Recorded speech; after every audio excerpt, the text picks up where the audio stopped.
എന്താണ് വായന? കഥാപുസ്തകങ്ങളും കവിതാ സമാഹാരങ്ങളും നോവലും തുടങ്ങിയവയെല്ലാം വായനയിൽ ഉൾപ്പെടും. കുഞ്ഞുണ്ണി മാഷ് പറഞ്ഞതുപോലെ വായിച്ചാലും വളരും, വായിച്ചില്ലേലും വളരും, വായിച്ചാലും വിളയും, വായിച്ചില്ലേലും വളയും, വായിച്ചില്ലേലും വളയും. ലഹരിയുടെ മറ്റ് സാങ്കേതിക ലോകത്തേക്ക് പുറകിൽ കുട്ടികളെ മാറ്റിയെടുക്കാൻ വായനയ്ക്ക് കഴിയുമെന്ന് എനിക്ക് ഉറച്ച വിശ്വാസമുണ്ട്.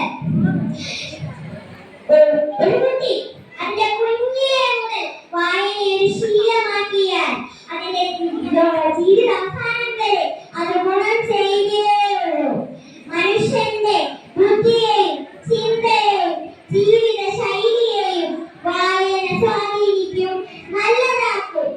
വായന നമ്മളെ നേർവഴിക്ക് മാത്രമേ കൊണ്ടുവരുള്ളൂ, മോശം വഴികളിൽ കൊണ്ടുവരികയില്ല.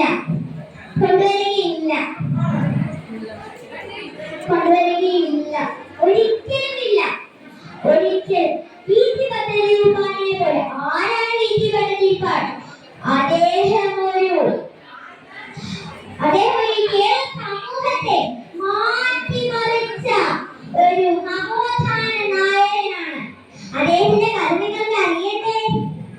അദ്ദേഹം ഒരു ചെറിയ പെൺകുട്ടിയുടെ കയ്യിൽ നിന്നും അക്ഷരം പഠിച്ച് പുസ്തകങ്ങൾ രചിച്ച്, അതും ചെറിയ ചെറിയ തുണ്ടുകടലാസുകൾ ചേർത്ത് വായിച്ചാണ് പുസ്തകങ്ങൾ രചിച്ചത്.